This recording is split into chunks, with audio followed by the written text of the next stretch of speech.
Here's a short video on how to conduct an open house.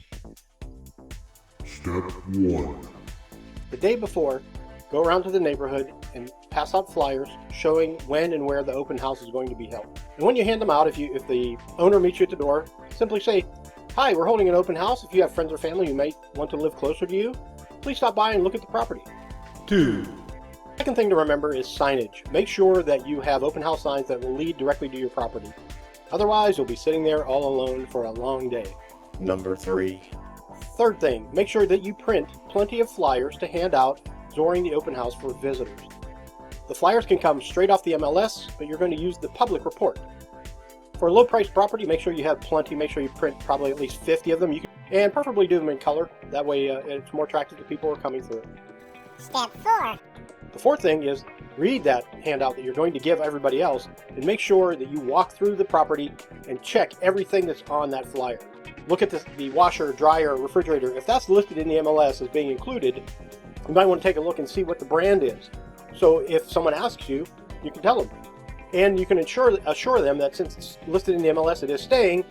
The fifth item. Fifth thing, when you first arrive at the home, arrive at least an hour early, walk through the home, make sure there's no leaking water or there's any problems with the home itself, and set up the table where you're going to establish your sign-in. In the kitchen, you can add some cookies or some bottles of water right next to the flyers that you're handing out. So those are important because if you give somebody something for free, they're more likely to open up to you and talk with you. Don't forget this one. Next, make sure you bring toilet paper. That's right, toilet paper. If it's a vacant property, there may not be any toilet paper there. Also, hand sanitizer is a real good idea, and maybe a roll of paper towels. Have these in a pack with you when you go to the house. That way, if there's no toilet paper and someone needs to use the restroom there, you'll be able to accommodate them. And that happens. People show up, they've been out all day, and all of a sudden, Mother Nature calls and they need your help. So be available to them in that way. And that leads to the next point. Smells. Bring an air freshener or bake some cookies in the house right before open house begins. It's a lot easier just to bring an air freshener and a plug-in or even a spray air freshener. Nothing that's too pungent or overpowering, and you don't want to use it all the time. You just maybe want to spray it at the beginning of showing the open house time period, and then periodically as people leave and move in and out of the house, maybe a short spritz here and there. Make the house inviting for people when they come in. So you'll have food and cookies, you'll have water, and you'll make sure that it smells nice inside there.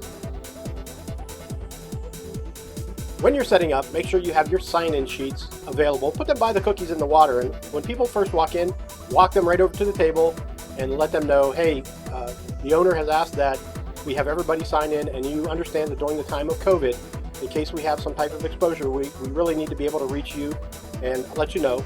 So for your safety and because the owner has asked, please sign in.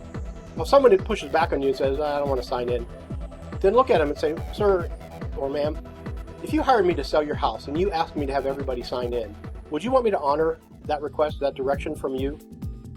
And put them on the spot, see what they say. If they still don't want to sign in, simply say, well, thank you for stopping by, but at this time I'm not able to allow you into the residence. Walk them to the door and say goodbye. Now, in lower priced properties, you may have people lining up down the block, and you may have to control the amount of people that are coming in. In a vacant house that's being staged, where nothing belongs to the owner, that's really not as much of a problem. You can let as many people in as you want. But if this is a house where there are owners present or tenants even, we want to make sure that we're walking with them into areas like the bedrooms where valuables may be stored. And so we may have to limit the amount of people in the house at any given time, only the amount that we can control. We might be able to take 4 or 5 people at a time and ask the others to wait outside.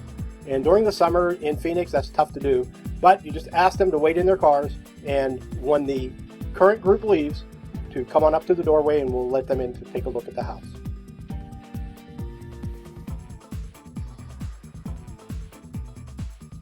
After they've signed in, don't follow them. You can ask them, would you like me to tour the house with you?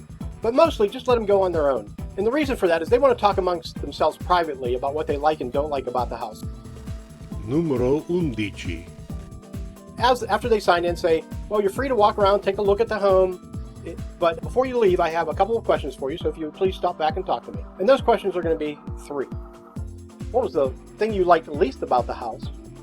What did you like most about the house? What is the capital of Assyria? I don't know that.